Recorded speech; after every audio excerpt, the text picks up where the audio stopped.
How's it going, ScrubGamers? Welcome back to another video here at ScrubGames, and once again another deck profile going over once again another more fun deck than a competitive one, and that is today Garlic Jr. So Garlic Jr. is a lead and an archetype that came out back in set 11. At the time when it came out, it wasn't very good. It was very quite bad. But then, as with any yellow deck, yellow's got boosted little things, and it also got a TP card which helped boost it a little bit, and it is now more of like a nice fun deck that's for like on a local level kind of thing. So what I'm going to do is go over the list, overall, go to each of the cards, then go over turn by turn progression, and as I go over the list, I'll go the reason why the cards are included. So, start off with the leader. It's Garlic Jr. on both sides, so it goes off the little Garlic Jr., then it flips over into Immortal Garlic Jr. And on both sides, as the Overlord skill, which is a skill that originated from brand new in set 11, which is once per turn, you choose one of your battle cards in your battle area with the Servant skill, which is another new skill that came out in this set as well, and you put it at the bottom of your deck and draw one. And what Servant is basically a permanent keyword skill on some battle cards, which give the card an extra 10k power, just while it's on the board, but it can't switch to active mode during your charge phase. So it gives you power it gives you power, but you can't untap it during your normal charge phase. And on both sides, they both have the also when you attack, you draw one card, which is fantastic. And the Awakened side on the front side is when your life's at 4 or less, or if you have a yellow Unison card with a specified cost of 3 in play, you can draw one card, untap one, and then take cards from your life until you have 6 left, if you've got more than 6. So it's got a nice Ultimate Awakened Edition, so you don't have to wait until you get put down to 4. You can just slam down a Unison and awaken at a higher life total, which is great. And on the Awakened side, it then gains another auto, which is when your opponent attacks with any card, be it Unison battle card or leader, you can choose one yellow Demon Clan battle card in your hand with energy cost of 2 or less, and play it in rest mode, and then negate this skill for the rest of the turn. So that's nice in the fact you get to, on any area your opponent attacks, you get to slam down a Demon Clan, get its effect, and yeah, basically just pay off that, just help you and stuff. And that's quite nice. But the only issue is it comes in rest mode, meaning that when it comes to your turn, if it survives, it won't restand. But you can then still sack it off with the Overlord skill to the bottom of the deck to draw a card, which is not too bad. And you get the skill of the card, which are normally quite beneficial for some of them. Now that's it for the leader. We do have one Unison card that we're going to play to help us try and awaken without relying on getting down to 4 life, and that is the SS Trunks Alternate Future. Now there are 2 other Unisons you could probably pick, which being the baby one that came out in the set with Garlic, and there's also one that came out of TP for Sin, which is the Goku Black one.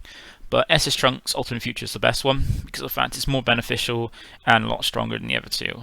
Because of the fact it's a 20k dual attack, which it gets attacked twice, and 20k gives a lot of pressure, and being unaffected by Robotic Riposte is quite nice, because Robotic Riposte makes it so anything that's not a Unison that attacks for the rest of that turn needs to tap something down, but getting 2 extra swings with the Unison through that is fantastic. And it has 2 beneficial skills. So the first one, which is a ±0, is an activate main where you choose one of your opponent's battle cards and switch to rest mode, and if that card has an energy cost of 4 or less, you negate its skills for a turn and KO it. Now that's great. You have a resting something that's bigger than 4, or you get rid of something that's 4 or less. And the fact that you have to negate it, you get negated skills before KOing it is great. So if any skills that it might have which trigger when it's KO'd or removed or anything like that, don't trigger because it's negated before getting KO'd. And then it has a really nice one for on the -3 for the fact it's yellow, because yellow has a lot of resting, control kind of features. And the -3 is an activate main where you draw one card, then choose all your opponent's battle cards in rest mode, KO them. So since you can rest a lot of stuff with a lot of cards in the deck, you can easily pull that off, and then just nuke your opponent's sideboard, which is fantastic, after getting the 2 swings in, of course. So we play 3 copies of that, and that is it for the Unison. Now we have the Demon Clans. First one being Chi-Chi, which is the TP that gave it made it a little bit stronger, because like itself and the other ones from the Z Warriors that are the Demon Clans, they all have Servant, which as I said is a permanent which gives it 10k power but prevents it from switching to active mode during the charge phase. And Chi-Chi has a auto, which is when it's played, you choose one of your opponent's battle cards or Unison cards switch to rest mode. So that's fantastic with lead, because the thing with yellow is you don't know what to really attack with first, because the fact that if you attack with your leader first, your Unison and battle cards are getting tapped down on that swing. But if you swing with a battle card or Unison, just allow it to be able to attack, your leader can actually get tapped down as well by like there's a massive super combo and stuff. So with yellow, it's like kind of difficult what you want to try to swing with first. But since Flying Nimbus is not really meta relevant anymore, people normally swing with the leader first, so it's not tapped down by Zamasu. And this is great when you do go, opponent does go into the swing. You play this when you lead, and then tap down the Unisons to prevent attacks from that as well, which is quite cool. We play 4 copies of this, so we can see it to play it, because it's a really, really nice one. And the next one we have is Roshi, Master Roshi Demonic Transformation. Now this one's the draw power one, because it's also is if your leader card is a yellow Demon Clan card, when this card is played, draw 1 card, and you can activate the auto skill on copies of this card for the turn. So this one's limit. This one's auto has what limit was before limit was a thing, where when you activate this effect, you can't activate on any other copies of the card for the turn. And it's quite nice to play this off your leader and get the draw and just give yourself a target for Overlord in your next turn. And the last one of these Z Warrior ones with Servant Demon Clan is Yamcha, and this is one you're not really going to play off your leader, because unlike the other two, it doesn't have an auto, but it does have blocker. So this is the target you're normally going to want to play off your Makio star. So you play 4 of each of those, and then now we have the Garlic Chain being first one being Garlic Jr. Immortal Avenger. So this is the support. We also got this deck's had little bits of support, which is nice. So you got support in the TP, then you got support of Garlic Jr. Immortal Avenger in the expansion set, which is like little sets they had where they had 5 cards that like boost 5 different decks, and they covered 1 for set 10 and 1 for set 11. And this deck got this Garlic. So it's a 3 cost 10k, which is unique and indestructible. Indestructible being great because it means it can't be removed from your battle area by any way, unless your opponent either negates skills to remove it or minuses it and lets it be removed if its power hits 0 by game mechanic. And then it has 2 autos. First one being 1 yellow, where if your leader card is a yellow Demon Clan card and it's your turn, when one of your yellow Demon Clan cards is removed from your battle area by a skill, so normally that's going to be by Overlord, you play this card from your hand. And then it's also auto is once per turn, switch this card to rest mode. When you activate Overlord skill, choose one of your opponent's battle cards in rest mode and KO it. So it's got a bit of removal in that, which is quite nice. And we play 4 of this because it's normally like what you want to drop on your turn 2 play. Because turn 1 you will normally get your field card to play out a Demon Clan, a Demon Clan card, and then have this turn 2 to set up dropping your big boy. And your big boy is the Garlic Jr. Overlord of the Dead Zone. So it's a 5-drop, 30k, with unique, indestructible, and critical. So indestructible again, meaning that it's got unique as well, so you can only control 1 on board. But indestructible means it's going to be very hard to remove it, and critical means that it's going to be applying pressure. 30k crit is either going to be met with a negate or a block, and if it doesn't, you're not getting that card to hand, or you're wasting cards to outcombo it. So it's easily put down. You're not going to be paying 5 for it. Like, things aren't paid for energy costs in many decks nowadays. So you're going to use your EX Evolve for 1 yellow on a yellow Garlic Jr. with energy cost of 3, which is what the expansion promo we had before it is for.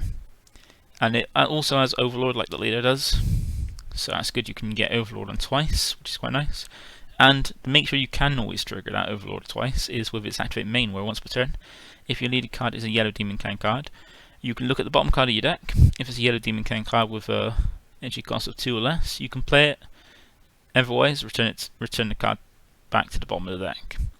So that means with your leader, you can use your leader to, like, say if your leader played out like a Chi-Chi and it survived in your turn, and if you have or can drop the 5-drop Garlic, you can use your leader effect to put the Chi-Chi to the bottom of the deck to draw a card. Then use the Garlic Jr. 5-drop to bring it back out from the deck.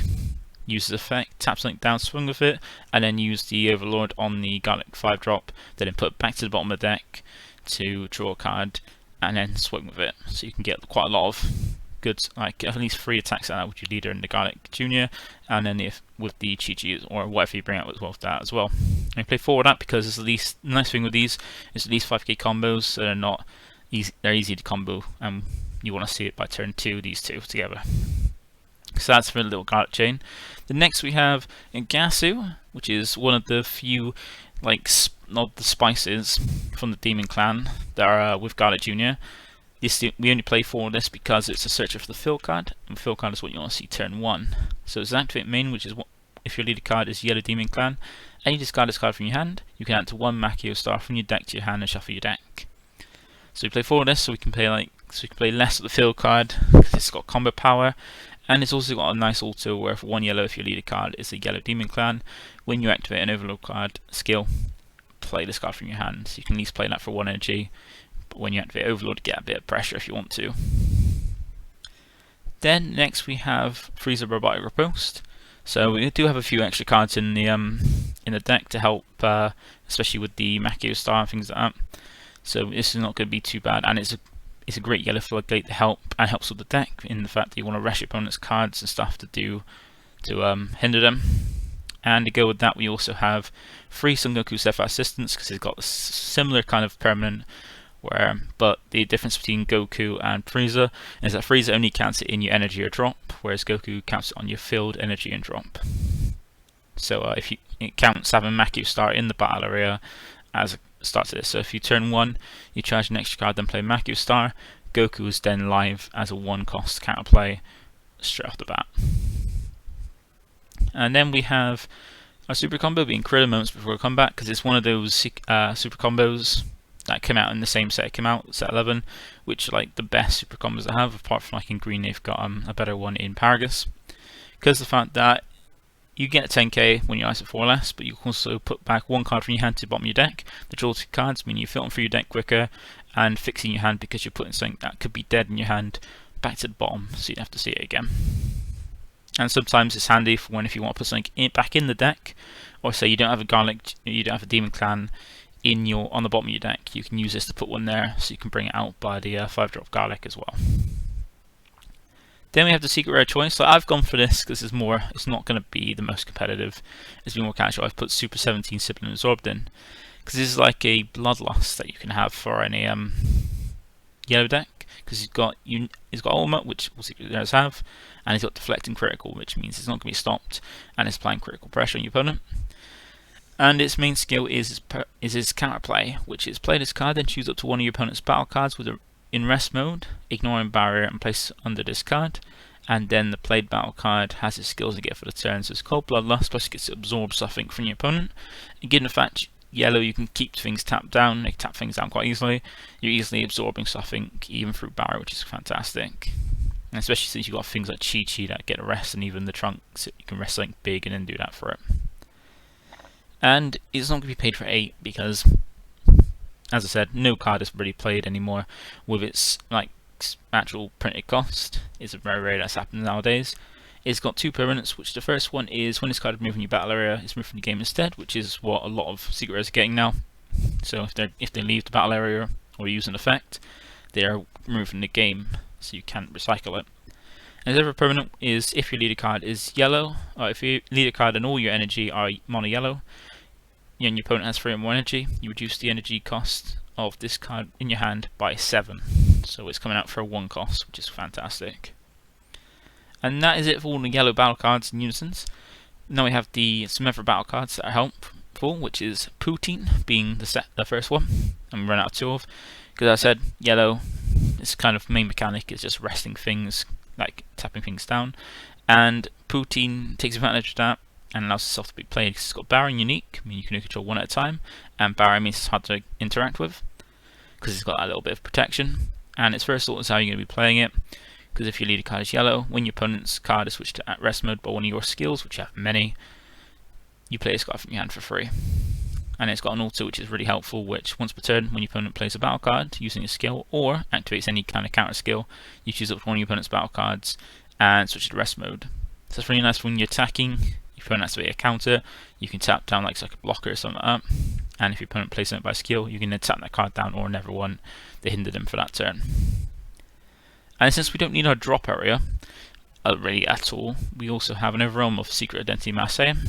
This is nice just because of the fact that this is not a very aggressive deck. You're not trying to like go in, so you don't really need the SS4 Bardock. You more want control, and that is why Secret Identity comes in really handy, because of the fact that when you overwhelm it, you can choose any number of battle cards that your opponent controls with entry cost that equals up to 6 or less, and warp them, which is fantastic. And being a 25k swing could be helpful as well if we're going to go later. But that's it for the battle cards. Then we have the extra cards that help reduce the cost of Frieza and Goku, and also help the deck out. So the first one is the fill card that Gassio searches, which is Makio Star. And we only play 2 of these because of the fact that they could be dead in your hand, unlike some of the other extra cards we have. But you also want to see it, so that's why we play a play set of Gassio and 2 Makio Star, because you can always play the second Makio Star, the first one if you do get into it. But you do want to see it turn 1. Because of the fact that it's a fill card. It's got 2 autos. The first one is when you activate this card, you look at the top 5 cards of your deck and add up to 1 yellow demon clan among them to your hand and shuffle your deck. And that's normally so you can find one to play off it with the second auto, which is if your leader card is a yellow demon clan. At the end of your turn, you choose up to 1 yellow demon clan with an energy cost of 2 or less in your hand and play it with a skills negate for the turn. But that's fine because you're going to be normally playing off that Yamcha, and then once your turn ends, skills are back, so you can block it then. That's what I mean, like turn 1 you normally want to play the Makio Star, so you find Yamcha, already have Yamcha in hand, and then play Yamcha off Makio Star, so next turn you can set up the main second turn play. And as you can see, there's a limited to 1 for this one, and this one is Power to Super Saiyan. Limited to 1 for a very good reason, because it's so good, and that is because it's just so powerful. Like, you can either use it as a counter attack, which is a bit of a waste, but it does have a permanent which allows you to activate the Activate Battle skill for free if you control an untapped mono yellow energy. And its Activate Battle skill is if your leader card is yellow or mono yellow, you draw 1 card, then choose it to one of your opponent's battle cards or Unison cards which is in rest mode, then you can activate another copy of this card for the turn. Well, the Activate Battle and never copy of this card for the turn, which is fine because you only have 1 nowadays because it's limited.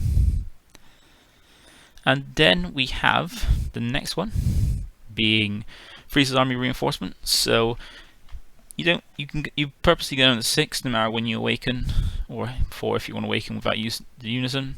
And Frieza's Army is a great way to help you defend yourself against the few attacks you're probably going to have coming your way, because you're going to be resting a lot. And also be able to negate 2 attacks, and the fact that you negate 1 attack, and then when you do negate attack, because of its skill, is if your leader card is mono yellow, negate the attack, and then play 1 Frieza's Army token, and that token gains blocker until for the turn. So you can negate an attack, play a blocker token, on the next attack you can block with a token to defend against essentially 2 attacks then. And play 3 of it because we'll not increase the amount of fill cards to help reduce, not fill cards, extra cards, reduce the cost of Goku and Frieza. And the last one being 2 copies of Vegeta Final Flash. This is just one of the best ISRs in the game. Back in set 9 we got these ISR, which is Iconic's signature attacks, and yellow was Vegeta's Final Flash. And what it does is you need really your leader to be yellow and all your energy to be yellow to get the full effect. And its Activate Battle is if your leader card is yellow, you choose one of your opponent's battle cards, ignoring barrier, and negate the skills for the turn. Oh no, you choose one of your leader cards or battle cards, which is Activate Battle, and it gets 15k power for the battle. And its auto is where, if all your energy is yellow, you can choose one of your opponent's battle cards and ignoring barrier and negate his skills for the turn. So this is a way to shut off things like strike skills, to not take multiple damage, just take 1 damage, or even just shut off skills that you don't want to go off, which is great, or even just give 15k common power for 1 energy, which is really, really good. And that is basically the deck. So that is the list, and with the turn-by-turn play progression, as I said, turn 1 you normally try and see if you can open Makio Star, because then you play Makio Star, turn 1 play Makio Star, search for something, and then play Yamcha or another Demon Clan if you want to, but normally Yamcha. And then turn 2, you then want to charge your second energy, use the leader's effect to put back the Yamcha, because if it's, as long as it's blocked or servant, it's gonna, or attack, if you didn't play a Yamcha, you can then just attack with it, then use the effect of your lead's Overlord to put it to the bottom of the deck to draw 1 with Overlord. That one triggered a Garlic Jr. Mortal Avengers first auto to pay 1 yellow energy to play it. And then once you play that, you then play the every yellow energy to evolve on top of it the Garlic Jr. So you have that now 30k critical pressure early to then start pressuring your opponent's life. So then you get to activate the activate main to play back the card you put back with Overlord, and then then swing with it and put it back again with Garlic Jr. So you gain basically just 2 cards this turn. And then turn 3 is drop the Unison to help you awaken, untap 1, and then have that energy open for Power Super Saiyan or even a Steadfast with Frieza, and just start gaining pressure and just slowly pummeling down, progressing and stuff. And then once you get to turn 4, you can play with basically depending what you've got in your hand and how much you got, and you just slowly roll it down your opponent. But that's it. That is it for the Garlic Jr. deck today. So it is a fun deck, casual. I've been enjoying it. I tested it a little bit. It is fun. And if you want to play yellow but not play something more themed or something that's not the normal like meta stuff, feel free to give it a try. And also don't forget to like the video if you enjoyed it. Comment down below if there's any changes you make or anything if I missed out, or any questions you have about the list. I'll be happy to answer them in the comment section and get a bit of discussion going. And also don't forget you can also subscribe to the channel to get basically get notifications when my videos drop. You can get the alerts by clicking the notification bell, and help me by subscribing to get me to 1,000 subs, which I'm currently a quarter way there, as my goal is to get to 1,000 subs. So once again, thank you for watching. Feel free to watch a few more videos on my channel, and I'll see you in the next one. Bye for now.